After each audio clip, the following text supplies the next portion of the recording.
మహేష్ అపార్ట్మెంట్లో తల్లి ఇద్దరు పిల్లల్ని చంపేసి తాను చనిపోయినటువంటి ఘటన ఇప్పుడు అందరినీ కలిచివేస్తుంది. ఎంతో అల్లారు ముద్దుగా పెంచుకున్నటువంటి తల్లే పిల్లల్ని కడతేర్చింది అని చెప్పేసి చుట్టుపక్కన వాళ్ళంతా కూడా రోజు సరదాగా కనిపించేటువంటి కుటుంబంలో ఏమైంది, ఎందుకు తల్లే హలో! పిల్లల్ని చంపింది అన్న విషయాలు ఇంకా ఎవరికి ఏం తెలియక వాళ్ళు రెగ్యులర్గా చూసేటువంటి వాళ్ళ పిల్లలు ఇక లేరు అన్న విషయాన్ని జీర్ణించుకోలేకపోతున్నారు. ఇప్పుడు వాళ్ళతో మాట్లాడదాం. సార్ చెప్పండి, వెంకటేశ్వర్ రెడ్డి వీళ్ళ కుటుంబం ఎలా ఉండేది? ఎప్పుడొచ్చారు ఇక్కడ?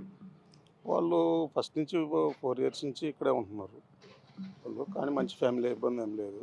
అతను వ్యక్తిగతంగా చాలా మంచోడే. మా ఊరు రోడ్డు మీద ఫ్రెండ్లీగా ఉంటాడు. మా లోన విషయాలైతే మాకేం తెలీదు గానీ, బయటైతే మాత్రం బానే అతను వ్యక్తిగతంగా మనిషి మంచోడే. ఇబ్బందేం లేదు. అది.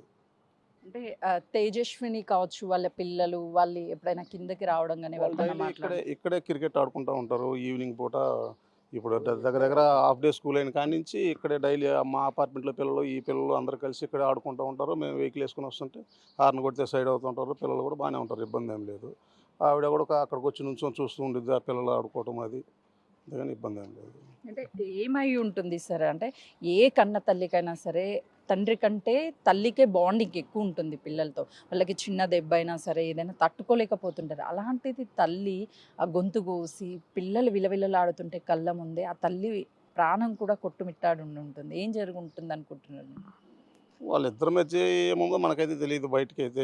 లోనైతే బయటైతే మా ఇద్దరు బానే ఉంటారు హ్యాపీగా. ఎప్పుడేం గొడవలు గానీ ఏమీ లేవు. మేము దగ్గర దగ్గర 4 సంవత్సరాల నుంచి ఆయన వస్తూ పోతూ ఉంటాడు. కలుస్తూ ఉంటాం రోడ్డు మీద. మామూలు సరదాగా వినాయక చవితి ఇలాంటప్పుడు ఉత్సవాలప్పుడు కలుస్తుంటాం గానీ, మాకైతే ఇబ్బందేం అనిపియలేదు. మరి ఏమైందో తెలీదు క్లారిటీ. సార్ చెప్పండి, గతంలో ఇక్కడ ఇలాంటివేమైనా జరుగున్నాయా?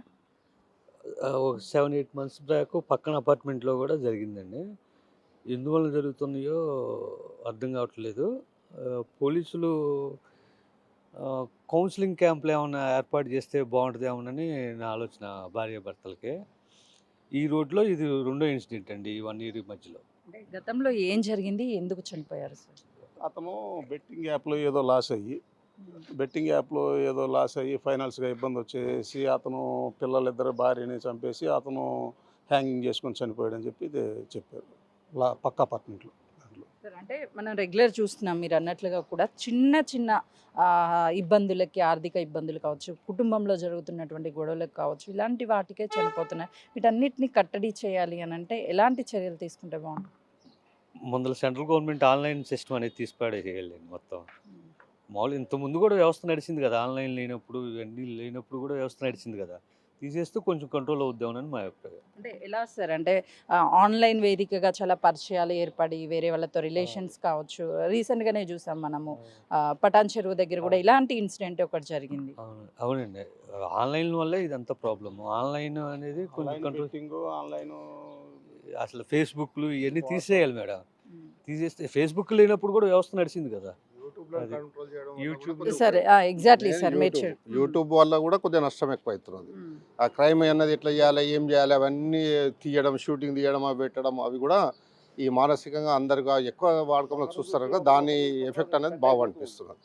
మెయిన్ యూట్యూబ్‌లను కంట్రోల్ చేసేసి ఎవడైతే ఫేక్ న్యూస్‌లు పెట్టి ఇవన్నీ చేస్తే వాళ్ళ మీద క్రిమినల్ కేసు పెట్టి లోపటేస్తే ఈ వ్యవస్థ అనేది కొద్దిగా సార్ సక్కగయితది. ఎగ్జాక్ట్‌లీ మీరు చెప్పినట్టుగా గూడా రీసెంట్‌గా చూస్తే ప్రతి చోట కూడా ఇలా పిల్లల్ని చంపడము, తర్వాత వాళ్ళు చనిపోవడం. లేదు అంటే భర్తను చనిపోవడము, వాళ్ళు చంపేయడం. ఇలాంటివన్నీ చూస్తూ ఉన్నాం గదా! అసలు సమాజం ఎటెళ్తుంది? అసలకి మనిషి అంత స్ట్రాంగ్‌బుల్‌గా ఉండలేకపోతున్నాడా చిన్న చిన్న ఇబ్బందులకి?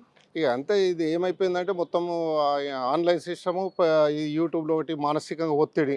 మొత్తం సాఫ్ట్‌వేర్ ఎంప్లాయీస్ ఎక్కువగా ఉండడము. వాళ్ళ పని భారం ఎక్కువ ఉండడం. ఫ్యామిలీస్ తోటి రిలేషన్ ఎక్కువ లేకపోవడము.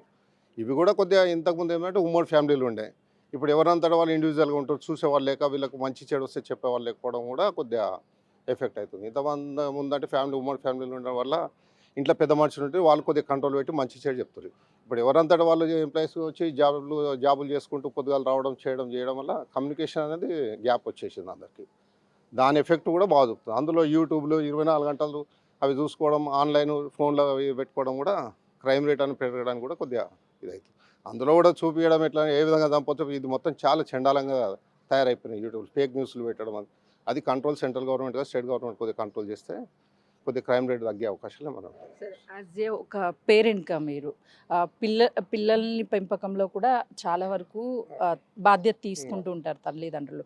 కానీ పిల్లల్ని చంపేంత మానసిక ఒత్తిడి ఏమై ఉంటుంది అది అసలు? చెప్పలేం, మెంటల్గా ఎప్పటికీ మనిషి 24 అవర్స్ ఒకే రకంగా ఉంటాడని లేదు కదా. ఓసారి మానసికంగా ఒత్తిడి, చిరాకు అది ఇది వచ్చినప్పుడు కూడా ఏమవుతుంది అనేది చెప్పలేము. కొద్దిగా హెల్త్ ప్రాబ్లమ్స్ కానీ ఇంకోటి ఏమన్నా కూడా ఉండొచ్చు, కొద్దిగా మెంటల్గా కూడా అప్సెట్ కావచ్చు.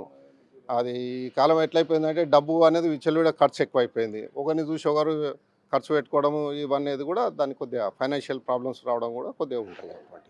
సార్ ఫైనల్లీ ఇలాంటి ఘటనలు రోజు జరుగుతూనే ఉన్నాయి వేరు ప్రాంతాలలో. తల్లిదండ్రులే ఎంతో అల్లారు ముద్దుగా పెంచుకున్నటువంటి చేతులతోనే అత్యంత కిరాతకంగా వాళ్ళ ఫైనాన్షియల్ ప్రాబ్లం కావచ్చు, లేకపోతే వేరే ఇబ్బందులు కావచ్చు, చంపేస్తున్నారు. అలాంటి పేరెంట్స్కి యాజ్ ఏ ఒక పేరెంట్గా ఏం చెప్తారు సార్? అలాంటి పేరు వాళ్ళని కఠినంగా శిక్షించాలి. ఇది జరగకుండా మళ్ళీ కౌన్సిలింగు పోలీసు డిపార్ట్మెంట్ తరఫు నుంచి కౌన్సిలింగ్ ఇప్పించాలి, కఠిన చర్యలు తీసుకోవాలి.